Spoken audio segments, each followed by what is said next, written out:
ቻቸውን ይፈጽማሉ የተባሉት ቆይተዋል ነገር ግን እንግዲህ 2 ሳምንታት ያለምንም የናርዶስ የሰርግ ወሬ እውነተኝነት አሳልፈናል ይወደድከው መጀመሪያ ስራይ ብለ ታዳምጣለህ ካዳመጥክ ደግሞ የትኞቹ ዝማሬዎች የነማን ተወዳቸዋለሁ እኔ በደንብ ሰርች አድርጌ ሰማለሁ አዎ የማለት እስቲ የሊቀ መዘምራን ይልማ እሺ ምን ሊለው ሰላም ለኪ ወደድ መዝሙር ሰላም ለኪ አሁን እየደረሰብን ያለ ሁሉ ይገባና ብንፈናቀል ብንገደል ብንሳደድ ብንታሰር እውነት ለመናገር ይገባናል ብዙ ያላቸው ምንም የሌላቸው ሰዎች ትንሽ ነገር ሳይቀር ያምራቸዋል እናት በራሳችሁ ተስፋ አትቁረጡ እግዚአብሔር አይሰማንም ይሄን አያደርግልኝም እንዲህ አይሆንም አንበል ክርስቲያን እግዚአብሔር ይሰማናል የፈለገ አይነት ኃጢአተኛ ሁን የፈለገ አይነት ዝሙት ፈጽም የፈለገ አይነት ስጋር ስርቆት ዛሬ እንደ ፈያታዊ ዘመን ቀጥ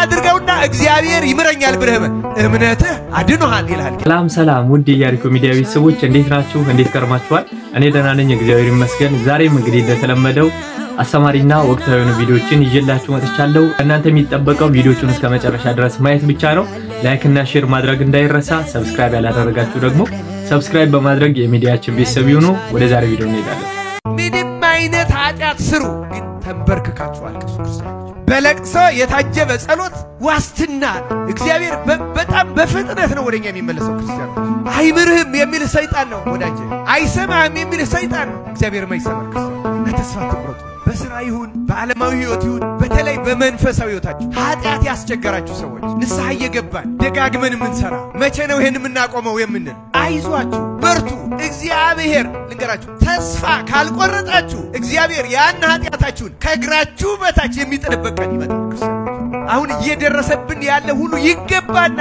ብንፈናቀል ብንገደል ብንሳደድ ብንታሰር እውነት ለመናገር ይገባናል ብዙ ያላቸው ምንም የሌላቸው ሰዎች ትንሽ ነገር ሳይቀር ያምራቸዋል እናት በራሳችሁ ተስፋ አትቁረጡ እግዚአብሔር አይሰማንም ይሄን አያደርግልኝም እንዲህ አይሆንም አንበል ክርስቲያን እግዚአብሔር ይሰማናል የፈለገ አይነት ኃጢአተኛ ሁን የፈለገ አይነት ዝሙት ፈጽም የፈለገ አይነት ስጋር ስርቆት ዛሬ እንደ ፈያታዊ ዘመን ቀጥ አድርገውና እግዚአብሔር ይምረኛል ብለህ እምነትህ አድኖሃል ይላል ጌታ በተለይ አሁን ቲክታክ ይሄን ሰባተኛውን ኃጢአት የሰው ልጅ ስራዬ ብሎ የሚፈጽምበት ዘመን በጣም ይከብዳል ሴት ሆይ ለባልሽ ቅድሚያ ስጭ ወንድ ሆይ ለሚስት ቅድሚያ ስጭ ራስን ካደው በቃ ለርሷ ይሁን ልብስም ከሆነ እሷ ትልበስ ጫማም ከሆነ እሷ ታድርጋ ራስን መካድ የትኞቹንም ኃጢአቶች ማምከኛ ልክ ይሄ ፈንጂ አምካኝ እንደሚባለው ኃጢአቶችም ሁሉ የሚያመክናቸው መሰረታዊ ነገር ራስ መካድ ጾም መፍራት ይሁዳምነት መገለጫ በተለይ ይሄ ዘመን የመቅሰፍት የመከራ ዘመን ነው ክርስቲያን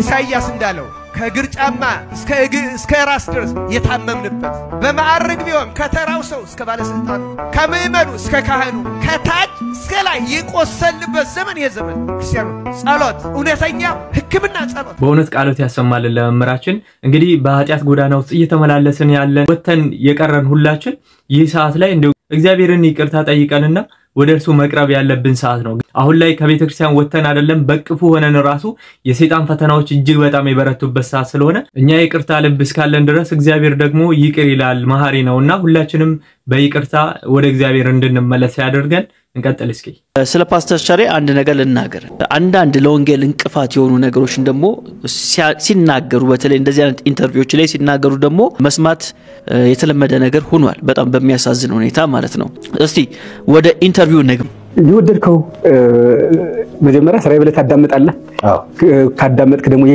የትኞቹ ዝማሬዎች የነማን ተወዳቸዋለሁ እኔ በደንብ ሰርች አድርጌ ሰማለሁ አዎ የማለት እስቲ የሊቀ መዘምራን ይልማ እሺ ምን ሊለው ሰላም ለኪ ወደድ መዝሙር ሰላም ለኪ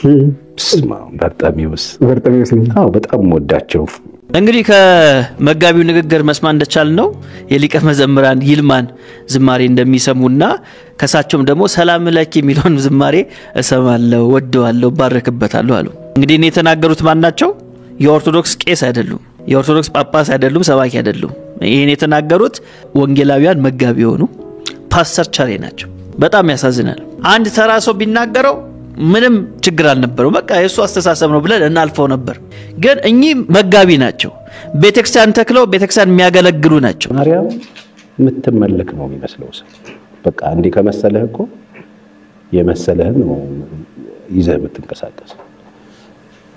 ድንግል ማርያም ትመለካለች።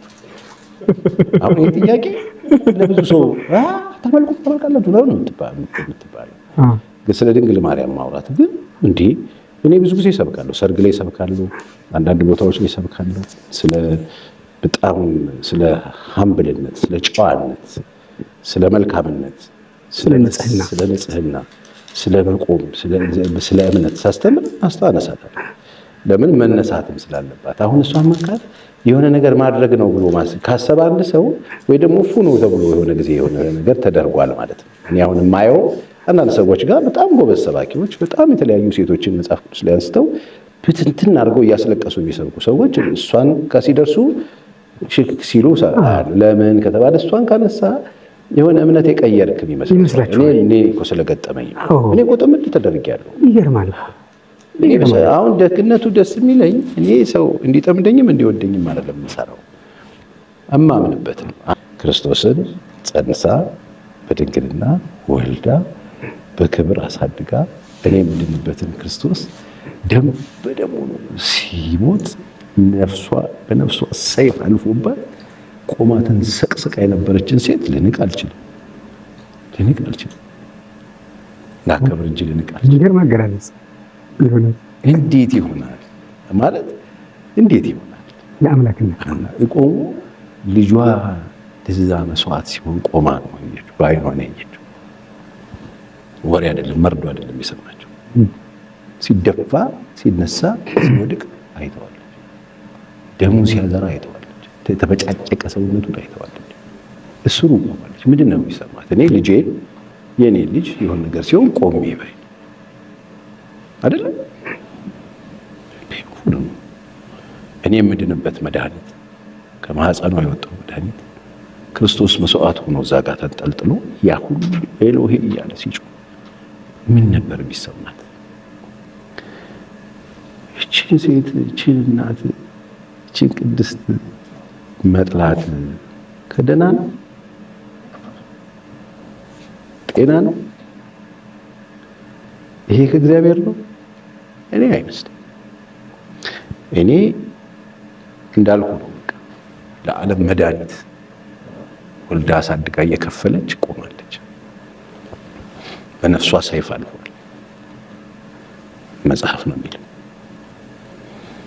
እቺን ሴት ማዋረድም አቃሎ ማሰብም መናቅም እንደው ተለየ ነገር ማሰብም ተገቢ አይደለም። አመጽ እንኳን እሱን አይደለም መጽሐፍ እንዴ ዛሬ ሰው የተቀባቸውን አትዳሱ የሆነ ቀን መልእክት ያመጣላቸውን ሰው ለመገሰጽ ስንነሳ የተቀባቸውን አትዳሱ በክፉ ቃላት ተናገሩ ነው ይሉ ይል እንዴ ስለስ እንዴ እንዴት እሳቸውን ተናገራላችሁ አባ ምናምን ይባል የለ እንዴ? ሰው እኮ ጥሩ ነገር የሰሩ ሰዎች እንኳን ይከበራሉ።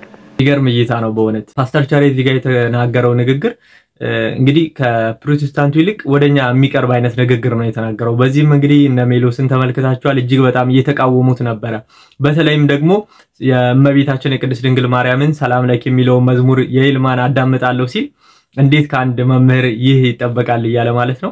እንግዲህ ፓስተር ቻሬ ስለ እመቤታችን ስለ ቅድስት ድንግል ማርያም ያለው አመለካከት ወጣ ያለ ነው ከነሱ ማለት ነው። በዚህ አያያዙ ከቀጠለ ወደ ቅድስት ቤተክርስቲያን መምጣቱ መጨመሩ አይቀርምና ሲውላችሁም ጸልዩለት። እንተላይ ሁላችሁም እየገባችሁ እመቤታችን ቅድስት ድንግል ማርያም ወደዚህ ቅድስት እምነት እንድትመጣ ትርዳ በመልጇ ታግዝ እያላችሁ ኮሜንት አስቀምጡልኝ። አሁን የማሳያችሁ ቪዲዮ ምን መሰላችሁ? ሶሻል ሚዲያ ላይ ሲዘዋወር ነው ያገኘሁት። እሸቱን መለሰን በተመለከተ ነው። እስቲ ቪዲዮን አይተን እንመለስ። አይገርምም? የኮሜዲያን እሸቱ ልጅ ቴሌቪዥን አያይም፣ ጥሩ ነው። ስልክ ፊቱ አይወራም፣ እሱም ጥሩ ነው። በየትኛውም ቴክኖሎጂ ባፈራቸው ነገሮችም ፊልሞችን ወይም ደግሞ የትኛውንም አይነት አኒሜሽን ወይም የልጆች ፕሮግራሞችንም አይመለከትም ወይም እንዲያይ አይፈቀድለትም። ይሄም እጅግ በጣም ጥሩ ነው። ግን ጥያቄው ራሱ ኮሜዲያን እሸቱ በቅርብ የጀመረው ጋሽ እሸቱ የተሰኘው ዩቲዩብ ቻናሉ ላይ የጀመረው የልጆች ፕሮግራሞች የማን ልጆች እንዲያዩት ወይንም እንዲጣዱበት ነው የተዘጋጀው ወይም እየተሰራ ያለው ነው። ለዛውም ደግሞ እጅግ የተደከመባቸው ለልጆቹ የህይወት ስንቅ የሚሆኑ ዝግጅቶች ተብሎ ነው እየቀረበ ያለው። እና ምን ለማለት ነው? ወይ ድምጽን አጥፍቶ ጸጥ ብሎ መስራት ነው ካወሩም ደግሞ መርጦ ማውራት ነው። ስሙት። ለማንኛውም ስልጠናዎች ኤአይ ላይም ብዙ ደረጃ በመውሰድ በማንበብ በጣም ከሚዲያ ጠብቀን ያሳደግነው ሞግዚት በስነ ስርዓት ቀጥረን ልጁን ማለት ነው እየሰጠን እየተከታተልን የምታወራውን ፊቱ ስልክ ማውራት አትችልም። የኛ ሞግዚት ፊቱ ስልክ ይትባረክ ስልክ ውስጥ ጌም እንዳለ አያውቅም። ሞባይል መነጋገሪያ እንደሆነ ነው የሚያውቀው። እኔ ሰጠው ተቀብሎ ብሎ ይሰጠኛል። ጌም እንዳለ ውስጡ አያውቅም። አጠገቡ ህፃን ልጅ ጌም የሚጫወት እንኳን እንዳይኖር ዘመድ ጋር እንኳን ይዛው ስትሄድ ትጠነቀቃለች ሞግዚቷ እንዳያሳዩት ማለት ነው። ቴሌቪዥን ላይ አኒሜሽን ይትባረክ አይቶ አያውቅም። አንድ ቀን ስፓይደርማን ከፈትኩ እስቲ ይሄ ልጅ ለምን ሁሌ መዝሙርና መንፈሳዊ ነገር ነው የምናሳየው? ስፓይደርማን የጻናት ከፈትኩኝ አየውና ወጣ ኳስ ሊጫወት በቃ ትቶት ማለት ነው። ዋው አልኩኝ ማለት አልተጻፈም። ገባ እኛ የሚመስለው ልጆች ጌም የሚወዱ አኒሜሽን የሚወዱ ነው አይደለም፣ የተጻፈባቸው ነው የሚወዱት። ምንድነው የጻፍክበት ነው እንደተወለደ ምን ላይ የጣድከው ልጅ ነው።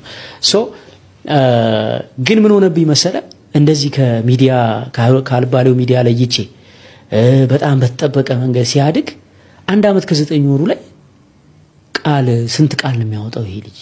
ኤአይ ሳነብ ከ1 አመት ከ6 ወር እስከ 2 አመታቸው ከ50 እስከ 200 ቃላት መናገር አለባቸው ህፃናት ይላል። ልጅ አስተዳደግም ኤአይ ጠይቅ እንዴ? እንዴት አልጠይቅም አባት። በነገራችን ላይ እሸቱ መለሰ በጣም ከማከብራቸውና ከመወዳቸው ሶሻል ሚዲያ ላይ ለኔ አሪያ ከሚሆኑት እየሆኑም ካሉ ወንድሞቻችን የመጀመሪያው ሰው ጥራ ብትሩኝ እሸቱ መለሰ ነው። እንደ ሐሳብ ብዙ ሰዎችን አጨቃጭቋል። ይሄ ጉዳይ የጀመረው ፕሮግራም ጋሽ እሸቱ የሚለው ፕሮግራሙ ብዙ ህፃናትን ከማይሆን ነገር በተለይ በውጭ ዓለም አኒሜሽን የሚሰሩ አኒሜሽን ወደማይረባ ነገር እየመራ ስለሆነ በአገር ውስጥ መሰራቱ እንዲሁም ሀገራዊ ይዘትን የያዘ መሆኑ በጣም የሚደገፍ ነው። አሁን ላይ ቅሬታ የፈጠረው ምንድነው? ላንተ ልጅ የተጨነቀውን ያክል ለኛም ልጆች መጨነቅ አለብህ የሚል ሐሳብ ነው ልጅቷ ይዛ የመጣችው። በዚህ ቪዲዮ በነገራችን ላይ ሶሻል ሚዲያ ላይ በጣም ሲዘዋወር ነበረ። እኔ እንደሰራውበት ተደርጎ የሷን ሐሳብ እንዲሁም እሱን በመንቀፍ ሰፖርት ማድረግን የሚያደርግ ከሌላ ቪዲዮ የተቆረጠ ተሰርቷል። ይህ ፈጽሞ ሐሰት ነው። እኔ ምንም አይነት ሐሳብ አስተያየት አልሰጠውበትም። እዚህ ላይ መናገር የምንችለው ልክ እንደ እሸቱ ልጆቻቸው ሶሻል ሚዲያ እንዳያዩ የሚፈልጉ ቤተሰቦችም አሉ። እንዲሁም ትምህርታዊ ነገር እንዲያዩና ቲቪ እንዲሁም ኮምፒውተር እንዲመለከቱ እንዲከታተሉ የሚፈልጉ ቤተሰቦችም አሉ። ሁላችንም ባህሪያችን እንደ መልካችን የተለያየ ስለሆነ ሁሉም የሚመቸውን ይዞ ነው የሚሄደው። ሁላችንም ቤተሰቦች የምናገረው ነገር ቢኖር ለህፃናት የምትከፍቷቸው ያቆያቸዋል። እንዲሁም እንዳያለቅሱ ምግብ እንዲበሉ ብላችሁ የምታደርጓቸው የምትከፍቷቸው ሶሻል ሚዲያዎች ከባባድና ከአይምሯቸውና ከእድሜያቸው የዚህ ልጅ ንግግር እንግዲህ ሰሞኑን እጅግ በጣም ሲዘዋወር ነበረ። ብዙዎችም ሐሳባቸውን እየሰጡ ነበረ እይታውን ተመልክተው ማለት ነው። ይህም ነገር በእርግጠኝነት እሸቱ ጋር መድረሱ አይቀርም። ስለዚህ ያየዋል ይመለከቷል እና እሱ ምን ይላል የሚለውን አብረን እንመለከት ይሆናል። መልስ መስጠቱ አይቀርም በዚህ ጉዳይ ላይ እንግዲህ የሱን ምላሽ እንጠብቃለን። እናንተ ግን እስቲ ሐሳባችሁን በኮሜንት ላይ አስቀምጡልኝ። ምን ትላላችሁ? የሚገርማችሁ ነገር ዲያቆን ዘላለም ታየና ተዋናይት ናርዶስ አዳነ የሚገኙት በድሬዳዋ ስላሴ ቤተክርስቲያን ነው። ከግንቦት 29 እስከ ሰኔ 1 ማለትም እስከ ዛሬ ድረስ አገልግሎት አለ በድሬዳዋ ስላሴ ቤተክርስቲያን። እናም መምህር ዘላለምና ናርዶስ አዳነ ብቻ አይደሉም እዛ ያሉት፣ ዘማሪ አቤል መክብብም እዛው በአገልግሎት ላይ ይገኛል። ጋብቻቸውን ፈጽመዋል የተባለው ነገር ውሸት ለመሆኑ ከዚህ በላይ ትልቅ ማስረጃ የለም። ጋብቻቸውን ይፈጽማሉ የተባሉት ቆይተዋል። ነገር ግን እንግዲህ 2 ሳምንታት ያለምንም የናርዶስ የሰርግ ወሬ እውነተኝነት አሳልፈናል። ስለዚህ ይሄ ወሬ ፍጹም ውሸት ነው። የ2 ሳምንቱ እንዳልተሳካ ሲያውቁ ትላንትና እሁድና ከትላንት ወዲያ ቅዳሜን ጋብቻቸውን በስርዓተ ተክሊል ይፈጽማሉ ብለው ነበረ። ነገር ግን አልተጋቡም። ሁለቱም ያሉት እንዳልኳችሁ ለአገልግሎት ከዘማሪ አቤል መክብብ ጋር በመሆን እንዲሁም ከሌሎች አገልጋዮች ጋር በመሆን በድሬዳዋ ስላሴ በአገልግሎት ላይ ይገኛሉ። ሰሞኑን በመምህር ዘላለምና በአርቲስት ናርዶስ ጉዳይ እጅግ በጣም ብዙ ነገሮች እየተባሉ ነበረ። ክህነቱን አፍርሶ ሊያገባት ነው የመሳሰሉና ብቻ እጅግ በጣም ብዙ ነገሮች እየተባሉ ነበረ። እኚህን ሁሉ ነገሮች ሰው ሲያደርግ የነበረው ላይክ ለመሰብሰብ ፎሎወር ለመሰብሰብና ለራሳቸው ጥቅም ግለሰቦች ለራሳቸው ጥቅም ሲሉ ያደረጉት ነገር ነው። እንግዲህ እየተመለከታችሁት እንዳላችሁት ማለት ነው። አንዳንድ ጊዜ ሰዎችን እርስ በርሳቸው ያላቸውን ቀረቤታ ተመልክቶ ያቱን ኮንክሉዥን ይሰጣል ሰው ማለት ነው። የራሳቸውን ኮንክሉዥን ሰጡ ያላቸውን ቀረቤታ ሊጋቡ ነው በሚል የራሳቸውን ቀን ቆርጠው በዚህ ቀን ይጋባሉ የሚል ነገር እየተናገሩ ነበር እጅግ በጣም ብዙ ሰዎች ማለት ነው። በተለይ እንግዲህ በአርቲስቷ ላይ የተለያዩ ነገሮች እየተባሉ ነበረ። እሷ ድንግል ስላልሆነች እሱ ክህነቱን ሊያፈርስ ነው፣ አስቡት ክህነትን የሚያክል ነገር አፍርሶ ሊያገባት ነው እየተባለ የማይሆን ወሬ ሲወራ ነበር እንግዲህ ይህ ሁሉ ነገር ውሸት ነው ማለት ነው በዛሬ የነበረን ቪዲዮ ይሄን ይመስል ነበር እስከመጨረሻ ድረስ ስለተመለከታችሁ እጅግ በጣም አድርጌ አመሰግናለሁ ላይክ እና ሼር ማድረግ እንዳይረሳ መልካቶቻችን አብዛኞቻችሁ ዩቲዩባችንን ሰብስክራይብ አላደረጋችሁምና እባካችሁ ሰብስክራይብ አድርጉ ላይክ እና ሼር ማድረግም እንዳይረሳ ቀጣይ በሌላ ቪዲዮ እስከምንገናኝ ድረስ